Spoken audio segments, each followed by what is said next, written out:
کیا بات کی آج جو میجر جنرل صاحب نے؟ سنیں ذرا. ایک مفصل اور ڈیلیبریٹ احتسابی عمل کے بعد کورٹ آف انکوائریز کی سفارشات کو مد نظر رکھتے ہوئے یہ فیصلہ کیا گیا کہ جو متعلقہ ذمہ داران گیریزنز، فوجی تنصیبات، جی ایچ کیو اور جناح ہاؤس کی سیکیورٹی اور تقدس کو برقرار رکھنے میں ناکام ہوئے، ان ذمہ داران کے خلاف تادیبی کارروائی عمل میں لائی گئی ہیں. 9 مئی کا واقعہ ناظرین، سیاہ دن، اور اس کے اوپر ہر پروگرام کے اندر ہم اس کو کنڈیم بھی کرتے ہیں، اور جتنا کنڈیم کیا جائے اتنا کم ہے. ظاہر ہے یہ کبھی سوچا نہیں تھا کہ ایک ایسا دن آئے گا جب ملک کے اندر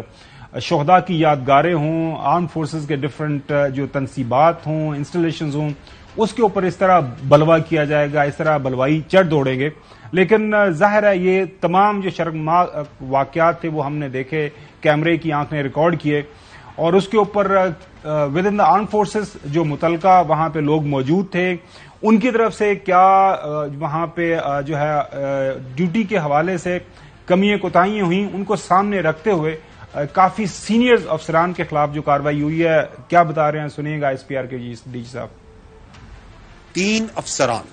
باشمول ایک لیفٹیننٹ جنرل کے عہدے کے افسر کو نوکری سے برخاست کر دیا گیا ہے. 15 افسران باشمول 3 میجر جنرلز اور 7 بریگیڈیئرز کے عہدے کے افسران کے خلاف سخت تادیبی کارروائی مکمل کی جا چکی ہے. ناظرین، جو ریسنٹ سیاسی تاریخ ہے پاکستان کی، میں کو پچھلے 2 دہائیوں سے اسلام آباد کے اندر موجود ہوں، اتنا بڑا جو خود احتسابی کا جو کام کم از کم میری نظر سے چوہدری صاحب نہیں گزرا. فائنلی اس کے ساتھ یہ بھی بتایا گیا ہے کہ کچھ فارمر جو 4 اسٹار جنرلز ہیں ان کے خاندان کے لوگ جو مختلف جگہوں کے اوپر ان کے خلاف جب شواہد ملے تو ان کے خلاف بھی آئین اور قانون کے مطابق جو کارروائی بنتی تھی وہ کی گئی. سنیں ذرا. ایک ریٹائرڈ 4 اسٹار جنرل کی نواسی، ایک ریٹائرڈ 4 اسٹار جنرل کا داماد، ایک ریٹائرڈ 3 اسٹار جنرل کی بیگم اور ایک ریٹائرڈ 2 اسٹار جنرل کی بیگم اور داماد اس احتسابی عمل سے ناقابل تردید شواہد کی بنیاد پر گزر رہے ہیں. اچھا چوہدری صاحب، یہ آپ نے تمام جو میں نے آپ کو سنوا دیا ہے جو آج پریس کانفرنس کے اندر مختلف اعداد و شمار سامنے رکھے گئے، پوری عوام کے سامنے، پورے پاکستان کے سامنے، دنیا کے سامنے، کیا اس سے بڑی کوئی خود احتسابی کی مثال آپ کو ماضی کے اندر یا کہیں کوئی کی نظر سے گزری ہے جس انداز سے افواج پاکستان نے اپنے اندر وہ لوگ جن سے جو گستاخی ہوئی، کمیاں کوتاہیاں ہوئی، ان کے خلاف ایکشن لیا ہو؟ نہیں، بہت مستحسن اقدام ہے، گریٹ ایکٹیویٹی، اور میں سمجھتا ہوں کہ اتنے کم عرصے میں اس طرح جن کے اوپر بھی شبہ تھا ان پر ہاتھ ڈالنا اور بڑے اہم عہدوں پر موجود لوگوں کے خلاف کارروائی جو ہے، اس کا فوج کے، مسلح افواج کے اپنے سسٹم کے اوپر اعتماد کا اظہار ہوتا ہے، اور یہ فول پروف ہے، اور اس پر انگلیاں نہیں اٹھائی جا سکتی کیونکہ وہ شواہد کے مطابق کام کرتے ہیں. اور جنرل عاصم منیر کی قیادت میں فوج نے تہیہ کیا ہوا ہے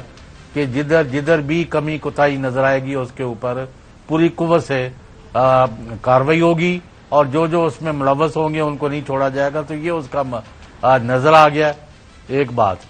لیکن اس کے ساتھ ساتھ ہمیں جو دشمن ہے، جو اس نے کشمیر کے اوپر کارروائی شروع کر دی ہے، اور جو ہرزہ سرائی کی ہے نریندر مودی نے پاکستان کے خلاف امریکہ میں بیٹھ کے، ہمیں پوری قوم کو اس کے اوپر بھی کمر بستہ ہونا پڑے گا اور ان کو منہ توڑ جواب دینا پڑے گا. اچھا ناظرین، ایک سوال کے جواب میں D G S P R نے یہ بھی جواب دیا کہ آئین اور قانون کے مطابق آلریڈی ایک سسٹم ان پلیس ہے اور اسی کے مطابق کارروائی ہوگی، اور یہ ایک فری ٹرائل ہوگا، فیئر ٹرائل ہوگا، اور یہ تمام لوگوں کے سامنے شواہد رکھے جائیں گے، اور اس کے اندر کسی بھی طرح کا کوئی کمپرومائز کسی بھی سزا کے اوپر نہیں برتا جائے گا. اس کے ساتھ ساتھ ناظرین ایک اور سوال کے جواب میں جو D G S P R کی طرف سے بتایا گیا کہ جناب اعلیٰ جب یہ سارا یہ ایک افسوسناک واقعہ سانحہ 9 مئی کا ہوا، اس کے بعد جب کور کمانڈر کانفرنس ہوئی، اس کے بعد فارمیشن کمانڈر کانفرنس ہوئی، اس کے بعد ایک لائن جو ہے ہمیشہ افواج پاکستان کی طرف سے سامنے رکھی گئی ہے، وہ میں نے نوٹ بھی کی ہے. انہوں نے یہ کہا کہ ہم پہلے دن سے ہم یہی بات کر رہے ہیں کہ جو تمام سیاسی سٹیک ہولڈرز ہیں ان کے درمیان اتفاق رائے پیدا کرنے کے حوالے سے کور کمانڈر جو کانفرنس کا فورم ہے یا کسی بھی سطح کے اوپر افواج پاکستان کوئی کردار ادا کر سکتے ہیں تو ہم کریں گے، اور ہم اس حوالے سے بالکل کلیئر ہیں کہ جو ملک کے اندر جو بھی مسائل ہیں ان کا حل قومی اتفاق رائے سے ہی ہونا ہے، اور اس حوالے سے ہم اپنا کردار ادا کرتے رہیں گے۔ چودھری صاحب کوئی کامنٹ کریں گے اس کے اوپر؟ نہیں بالکل ٹھیک ہے، اتفاق رائے سے اچھی بات تو کوئی ہے نہیں ہے، لیکن ہمیں ابھی فی الحال میں دوبارہ کہوں گا خاور گومن صاحب، دشمن کے اوپر کنسنٹریٹ کرنے کی ضرورت ہے اور اس کے ایجنٹ پر اور گماشتوں پر، اور جو مودی نے کہا ہے جی پاکستان اپنی موت آپ مر جائے گا اور تم ہمارے منہ میں خاک، یعنی تم کس وقت سے انہی کاموں میں لگے ہوئے ہو؟ 84 جب سے پاکستان ایٹمی قوت بنا ہے تمہیں جرت نہیں ہوئی ایک قدم بھی پاکستان کی طرف بڑھا سکو، باتیں کرتے ہو۔ ابھی چائنا کے خلاف امریکہ بھی گود میں کبھی بیٹھ گئے، کبھی روس کے ساتھ مل کے چین کے خلاف شروع ہو گئے، کبھی امریکہ کے ساتھ مل گئے، کوئی کسی طرف تمہاری کوئی پالیسی ہے نہیں ہے، تو ہمیں تو ان کا مقابلہ کرنا ہے جناب، اور ان کے گماشتوں کا اور ایجنٹوں کا، چودھری صاحب جمعہ 8 دن ہے پلوامہ کا واقعہ، اور قوم فوج کے ساتھ ہے۔ میں وہی کہہ رہا ہوں کہ چودھری صاحب جمعہ 8 دن ہے پلوامہ کا واقعہ، آپ نے دیکھا پوری تیاری کے ساتھ دشمن آیا تھا اور کس طرح ہم نے جواب دیا، اور وہ رات کے اندھیرے میں یہاں پہ آپ کو پتہ ہی ہے وہ کچھ یہاں پہ جو پلین لوڈ کو پھینگے تھے، اور ہم نے دن دہاڑے جو جواب دیا تھا وہ بھی ساری دنیا نے دیکھا، اور یہ ایک روشن مثال ہے موجودہ حالات کو سامنے رکھتے ہوئے پاکستان کی جو آرمڈ فورسز ہیں، پاکستان کے دفاع کے حوالے سے میرے خیال میں کسی طرح کی نہ کو پہلے کمی کوتاہی رہی ہے اور نہ فیوچر کے اندر رہے گی۔ ہمیں بالکل اس حوالے سے انشاءاللہ بالکل پریشان ہونے کی ضرورت نہیں ہے۔